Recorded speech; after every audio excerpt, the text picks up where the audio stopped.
Deuteronomy Chapter 31 marks a transitional moment in the Israelites' journey, as Moses prepares to pass on leadership to Joshua and addresses the people one last time before his impending death. He reassures them of God's faithfulness and gives instructions for the continuation of the covenant. Moses begins by expressing his confidence in Joshua as the next leader and encouraging the Israelites to remain steadfast in their commitment to God. He emphasizes that God himself will go before them and lead them into the promised land, reassuring them of his constant presence and guidance. Moses acknowledges his own impending death and the challenges the Israelites will face after his passing. He instructs them to gather and read the law every 7 years during the Feast of Tabernacles, ensuring that each new generation remains familiar with God's commandments. The chapter also includes a solemn song that Moses teaches the people, which serves as a witness against them in the future. The song warns of the consequences of forsaking God and turning to idolatry, reinforcing the importance of remaining faithful to the covenant. Moses gathers the elders and gives them a charge to be courageous and strong as they lead the people in conquering the land. He then writes down the words of the law and places it in the Ark of the Covenant, symbolizing the enduring nature of God's commands and the covenant. In summary, Deuteronomy Chapter 31 marks a transition of leadership from Moses to Joshua and underscores the continuity of God's guidance and presence. The chapter emphasizes the importance of remaining faithful to the covenant, passing down the law to future generations, and maintaining courage and strength in the face of challenges. Moses' final words serve as a reminder of God's faithfulness and the Israelites' responsibilities as they enter a new phase of their journey. Let's now read Deuteronomy chapter 31. And Moses went and spake these words unto all Israel. And he said unto them, I am 120 years old this day, I can no more go out and come in. Also the Lord hath said unto me, Thou shalt not go over this Jordan. The Lord thy God, he will go over before thee, and he will destroy these nations from before thee, and thou shalt possess them. And Joshua, he shall go over before thee, as the Lord hath said. And the Lord shall do unto them as he did to Sihon and to Og, kings of the Amorites, and unto the land of them, whom he destroyed. And the Lord shall give them up before your face, that ye may do unto them according unto all the commandments which I have commanded you.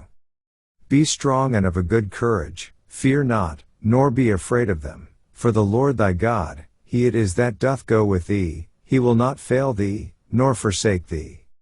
And Moses called unto Joshua, and said unto him in the sight of all Israel, Be strong and of a good courage, for thou must go with this people unto the land which the Lord hath sworn unto their fathers to give them, and thou shalt cause them to inherit it.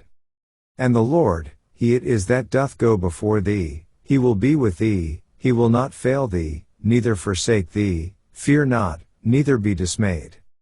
And Moses wrote this law, and delivered it unto the priests the sons of Levi, which bear the ark of the covenant of the Lord, and unto all the elders of Israel. And Moses commanded them, saying, At the end of every 7 years, in the solemnity of the year of release, in the Feast of Tabernacles, when all Israel is come to appear before the Lord thy God in the place which he shall choose, thou shalt read this law before all Israel in their hearing. Gather the people together, men, and women, and children, and thy stranger that is within thy gates, that they may hear, and that they may learn, and fear the Lord your God, and observe to do all the words of this law. And that their children, which have not known anything, may hear, and learn to fear the Lord your God, as long as ye live in the land whither ye go over Jordan to possess it. And the Lord said unto Moses, Behold, thy days approach that thou must die. Call Joshua, and present yourselves in the tabernacle of the congregation, that I may give him a charge. And Moses and Joshua went, and presented themselves in the tabernacle of the congregation. And the Lord appeared in the tabernacle in a pillar of a cloud, and the pillar of the cloud stood over the door of the tabernacle.